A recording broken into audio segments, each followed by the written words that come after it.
J'ai déjà vu des développeurs se faire virer des projets, tout simplement à cause de mauvaises manipulations de Git. Aujourd'hui, je t'explique Git de la manière la plus simple possible. Et si tu comprends cette série de vidéos que nous allons faire, tu feras partie du top 10 de ceux qui comprennent réellement Git. Git, c'est un outil de gestion de version.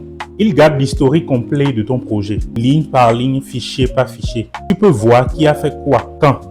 Et tu peux même revenir en arrière si tout se cassait.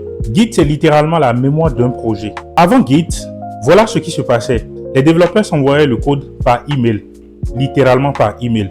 Un fichier zip nommé version finale.zip par exemple, puis ensuite version finale 2.zip, etc., etc. Et c'était interminable. Incompréhensible, personne ne savait quelle version était la bonne.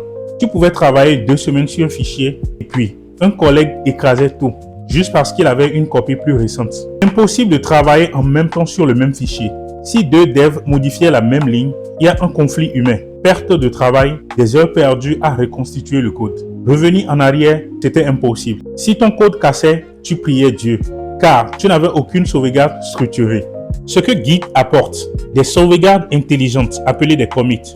Chaque commit, c'est comme un point de sauvegarde de ton projet. Tu peux revenir à n'importe quel point de sauvegarde à tout moment. Git apporte aussi la possibilité de travailler à plusieurs sans conflit.